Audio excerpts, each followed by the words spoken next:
E aí, galera do Tendência, aula de Biologia com a professora Ana Lia para o segundo ano e o conteúdo é Nematelmintos, aula 1, Zoologia, meus amores. Nós estamos aqui na Zoo, essa parte que a gente tanto ama, tanto gosta.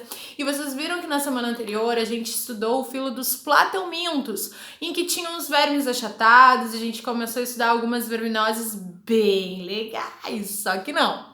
Agora a gente vai falar sobre os nematelmintos que, coisa louca, são nada mais nada menos do que os vermes cilíndricos, amores. E olha que lindo, esses vermes cilíndricos, o mais interessante deles é o seguinte: todos que nós estudaremos são parasitas, ou seja, causam doenças. É claro que a gente vai estudar aqueles que causam doenças nos seres humanos, que são parasitas dos humanos, ok? Evidente que existem muitos outros. Se tu for fazer veterinária, zootecnia, tu vai te deparar com outras espécies, mas aqui a gente vai ficar só nos que são casos de saúde, problemas de saúde humana.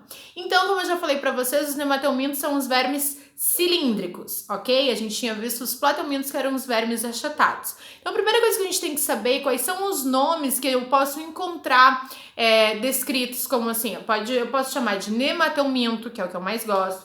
Pode ser chamado de nematoda, como está aqui no slide. Pode ser chamado de asqueumintos também, pode ser. Então, fiquem atentos se é asqueuminto, nematelminto, nematoda, é tudo a mesma coisa.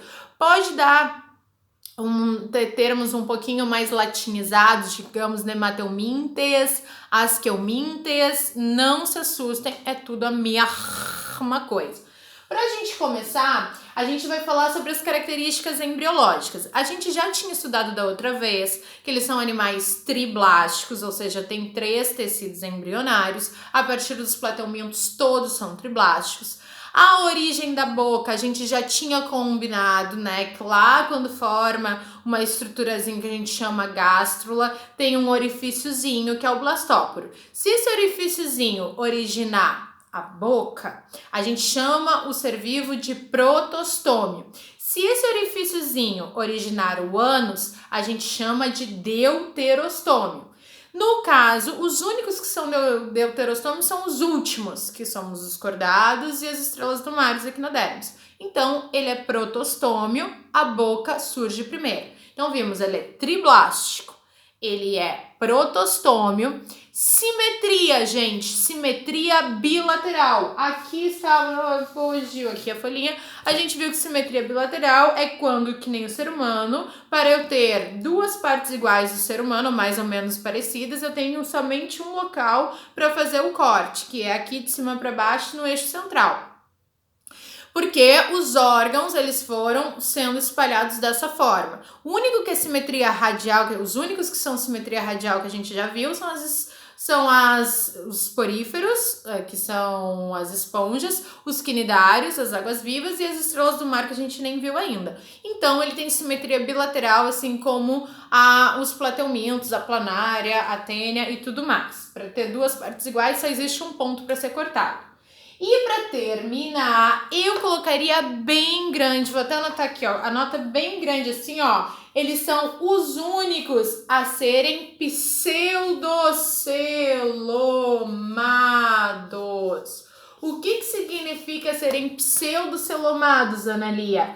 Possuem uma falsa cavidade embriológica. Lá na embriologia, o Geraldo vai mostrar para vocês o que é um ser pseudocelomado, celomado e acelomado. Nós vimos que os platelmintos não têm essa cavidade embriológica, não tem espaço entre os tecidos embriológicos, então ele é acelomado.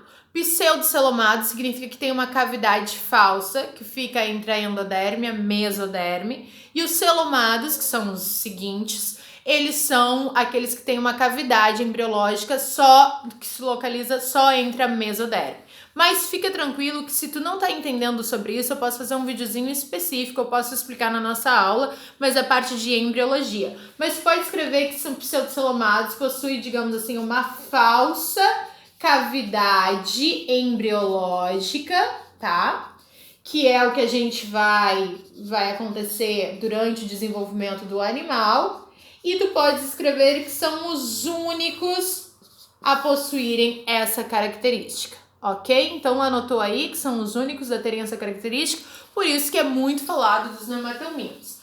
Agora, Analia, tu não vai nos mostrar esse bichinho? Eu vou, só que eles são bichinhos nojentos que aparecem nas doenças, sendo expelidos. Terão fotos horríveis nesse slide, que se você está muito curioso, já que esse slide já está no portal, você pode ir passando para frente que já vai se deparar com eles.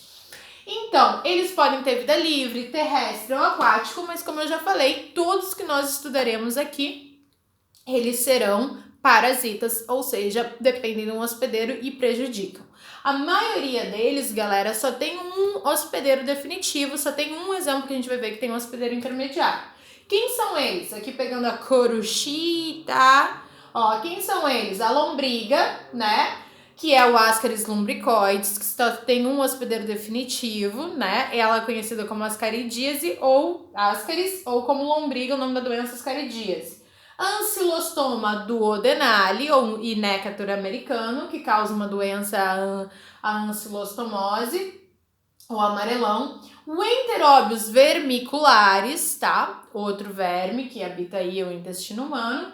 E a Wuchereria bancroft, também conhecida como filária, que causa uma doença que é a filariose, ou também chamada elefantíase. Todos esses são causadores de doença, ok? Qual que é o detalhe, meus amorizinhos? Vamos aqui já falar da anatomia e fisiologia geral, um pouquinho de cada coisa, características que aparecem nesses animais, que nos outros não existiam ainda, e depois a gente vai entrar nas doenças, que eu sei que essa parte tu gosta muito. Se tu não gosta, eu gosto. Então, a anatomia e fisiologia, o sistema digestório é completo, então anota aí, primeiros a possuírem o sistema digestório completo. Por que os primeiros? O que é completo? Começa na boca e termina no ânus. A planária tinha boca e liberava as excreções pelos tecidos, por todo o corpo. Ela tem boca e ânus. São os primeiros a terem sistema digestório completo, começa na boca e termina no ânus. Digestão extra e intra. O que significa? Como as águas-vivas, as lodas águas-vivas têm uma cavidade em que elas lançam as enzimas para digerir. Então, tudo normal. A partir dos quinidários, todos vão ser digestão extra e intracelular. Sistema cardiovascular ausente. Então, nenhum até agora tinha anteriormente. Cardiovascular é sistema circulatório. Não tem, porque as substâncias são distribuídas nessa falsa cavidade, nesse pseudoceloma que se mantém durante a vida adulta. Sistema respiratório ausente também, nenhum até agora tinha, ela também não vai ter, os nematóides. Então, os nematelmintos, ela vai distribuindo o oxigênio e gás carbônico de célula a célula, ok? Vai com o meio ambiente trocando e distribui de célula a célula. Sistema excretor, a minha amiga Tênia, os platelmintos já tinha, que era aquele intestino espalhado por todo o corpo. O meu amigo nematelminto já vai ter sistema excretor, porque afinal ele tem sistema digestório, boca e ânus, e é chamado túbulos de H, tá aqui uma fotinho, tá? O que é túbulos de H? Tá aqui mostrando o intestino acaba desembocando num poro excretor, que é como se fosse um ânus, e é chamado sistema H porque essa ligação se assemelha com uma letra H. Olha que coincidência. Por que se chama H? Porque parece um H. Que engraçado, que mundo, né? Que perspicaz. Inclusive o sistema H tá antes, o desenho vem antes das informações. E o sistema nervoso, lembra que eu falei pra ti que a planária já tinha uma cabecinha, aquela dos ocelinhos? Então, cabeça, encefalização é uma prova de evolução. Esse garotinho já tem uma encefalização, ok? Tendo essa encefalização, já tinha uma encefalização dos platelmintos. Os nematelmintos, sendo mais complexos, não vão perder. Só que a diferença é que eles vão ter uma concentração do sistema nervoso próximo à faringe, próximo ali perto da boquinha da entrada, ó. Presente um anel nervoso em torno da faringe com cordões nervosos. Já existe uma concentração. Não tem uma cabeça separada, mas tem uma concentração do sistema nervoso na periferia do corpo. E as reproduções podem ser sexuadas, espécies com 2 sexos, num corpo só que é monoico, sexos separados e desenvolvimento com larva. E agora, quando a gente estudar cada animal, cada doença que causam, a gente vai entender um pouquinho dessas características gerais. Então, no próximo vídeo, fica aí comigo que a gente vai começar a adentrar as doenças causadas por esses animaizinhos. Fechou? Valeu? É isso aí, vamos que os próximos vídeos são os mais legais.